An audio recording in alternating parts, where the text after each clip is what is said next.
तो @ के पहले वाला जो आपको दिख रहा है ये हमारा यूजर नेम है और @ के बाद वाला ये क्या है, ये हमारा डोमेन है। तो हमें यूजर नेम और डोमेन अलग अलग करने हैं। तो कैसे करेंगे, यहाँ पे आप लोग मैनुअल भी कर सकते हो इस तरीके से। तो हमें अभी ज़्यादा टाइम नहीं लगेगा क्योंकि हमारे पास अभी कुछ ही है, ये एक सैंपल डेटा है। तो हमारे पास यहाँ पे 10-12 नेम होंगे, लेकिन बाय चांस अगर आपके पास 300, 400, 500 जैसे बहुत सारा डेटा अगर एक साथ आ गया तो आप उसको कैसे उसको सेपरेट करोगे, कैसे एक्सट्रैक्ट करोगे। तो यहाँ पे मैं 2 तरीके बताने वाला हूँ, आपको जो पसंद आए वो आप वहाँ पे अप्लाई कर सकते हैं। सबसे पहला तरीका ये है कि सबसे पहले आप ईमेल आईडी सेलेक्ट कर लोगे जितने भी आपके पास दिए हैं, या फिर जो भी डेटा है आपके पास पहले वो आप सेलेक्ट कर लोगे।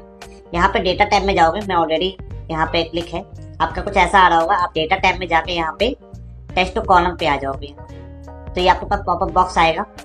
अब इस पॉपअप बॉक्स को ध्यान से देखना है। सबसे पहले आपको क्लिक करना है नेक्स्ट पे।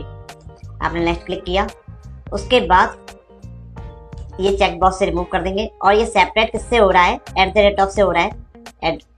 सेपरेट यूजर नेम और अगर हम डोमेन की बात करें तो @ से हो रहा है। तो @ हमारा क्या है, डेलीमीटर है। तो बस यही डेलीमीटर से ये पूछ रहा है, तो हम अदर्स में जाके यहाँ पे @ दे देंगे। अब आप नीचे देखोगे व्यू, तो ये दोनों अलग अलग हो चुके हैं। बस फिर क्या करना है, नेक्स्ट करना है आपको। अब ये कह रहा है डेस्टिनेशन कहाँ पे आपको पेस्ट कराना है। तो अभी तो हमारा B5 में पेस्ट हो रहा है, लेकिन मुझे यहाँ नहीं पेस्ट कराना है, मुझे कहाँ पेस्ट कराना है, इसको यहाँ से पेस्ट कराना है। तो मैंने यहाँ सेलेक्ट कर दिया है। फिर बस आप यहाँ पे फिनिश कर दोगे इस तरीके से। आप देखोगे कि आपका जो ईमेल आईडी से यूजर नेम और डोमेन क्या हो चुके हैं, फैच हो चुके हैं, फिल्टर हो चुके हैं, या फिर कह सकते हैं एक्सट्रैक्ट हो चुके हैं। अब हम क्या करते हैं, इसको रिमूव कर देते हैं। ये तो पहला तरीका हो गया। अगर पसंद आया तो इसको लाइक कर दीजिए इस वीडियो को। मैं दूसरा तरीका बताने वाला हूँ। यहाँ पे क्या करना है, यूजर नेम लिखना है bmoss और gmail.com। ये आपको फर्स्ट रिकॉर्ड लिख लेना है इस तरीके से। उसके बाद एक शॉर्टकट की प्रेस करनी है Ctrl+E। Ctrl+E का मतलब होता है फ्लैश फिल। ये ऑप्शन है, आपको यहाँ पे मिल जाएगा फिल पे, फ्लैश फिल। अगर ये ऑप्शन नहीं आया तो आप फर्स्ट वाला ऑप्शन यूज कर सकते हैं, टेक्स्ट टू कॉलम का। अब ये यूज कैसे करते हैं, Ctrl+E प्रेस करना है आपको। तो आप देखोगे यूजर नेम आपके फैच होके आ गए, लेकिन इसमें यहाँ पे क्या है, गलत आ रहा है ये, क्योंकि यूजर नेम इस तरीके से नहीं था।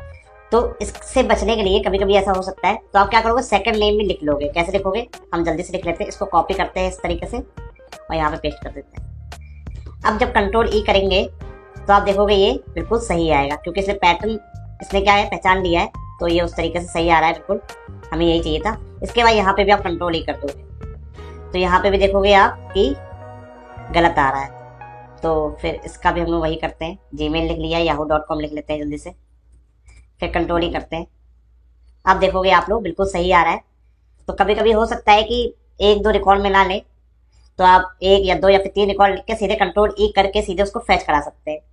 ये फ्लैश फिल के अंदर पावर है कि वो नंबर और टेक्स्ट को भी अपना सेपरेट करा सकता है। आपने मिक्स भी लिखा हो तब भी वो फैच कर लेगा कि ये नंबर है, ये टेक्स्ट है। आप ट्राई जरूर करें और मैं आशा करता हूँ ये आपको पूरा पसंद आया होगा, समझ में भी आया होगा। तो देर किस बात की, इस वीडियो को लाइक कर दीजिए और हमारे पेज को फॉलो कर लीजिए इस तरीके की वीडियो देखने के लिए। तब तक के लिए दोस्तों धन्यवाद, गुड बाय।